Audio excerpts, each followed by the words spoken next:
महिलाओं की राजनीतिक भागीदारी की स्थिति ये है कि लोकसभा में आज भी हमारी संख्या महज 14% है, राज्यसभा में हम 18% हैं और देश की तमाम राज्यों की विधानसभाओं में देखें तो हम 10% से अधिक कहीं भी नहीं हैं और यह आंकड़ा बहुत ही निराशाजनक है। और आज समय है कि हम इस तस्वीर को बदलें, क्योंकि अगर देश की राजनीति की तस्वीर बदलेगी तो देश की राजनीति का चरित्र भी बदलेगा। सभापति जी, मुझे ये कहते हुए खुशी नहीं है, लेकिन इस बात में काफी हद तक सत्यता भी है कि अनेक बार ऐसे मौके आते हैं कि तमाम पॉलिटिकल पार्टीज किसी दागी उम्मीदवार को, किसी बाहुबली को या किसी अपराधी तक को टिकट देने से गुरेज नहीं करती है, लेकिन अगर एक सामान्य महिला हो तो उसे एक जिताऊ प्रत्याशी नहीं समझकर उसे टिकट से वंचित रखती है। इस परिस्थिति को आखिर हम कब बदलेंगे? आज हमारे पास एक ऐसा ऐतिहासिक अवसर है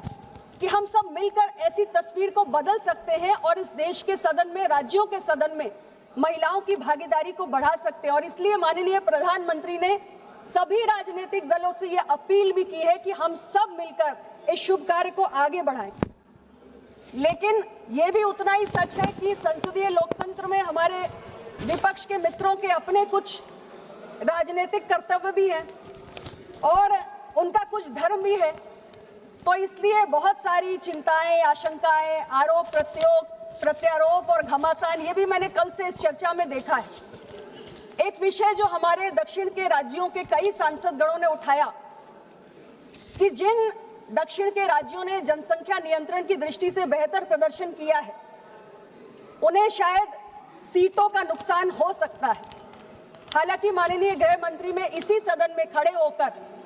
ऐसे तमाम हमारे सांसद गणों की चिंताओं का समाधान भी किया और उनकी शंका को खारिज करते हुए भी ये बताया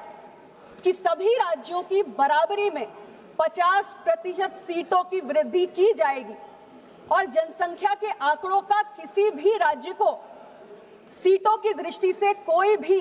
नुकसान नहीं होने दिया जाएगा। लेकिन फिर भी हमारे कुछ सांसदगण कह रहे हैं कि ये तो कहीं आप सिर्फ अश्योरेंस दे रहे हैं, वर्बल अश्योरेंस दे रहे हैं, ये कहीं भी लिखा नहीं हुआ है। देश के गृह मंत्री जी संसद के फ्लोर पर खड़े होकर कह रहे हैं इन्हें भरोसा नहीं है, लेकिन मैं आपको विश्वास दिलाती हूं कि इस शंका का भी समाधान हमारी सरकार जरूर करेगी।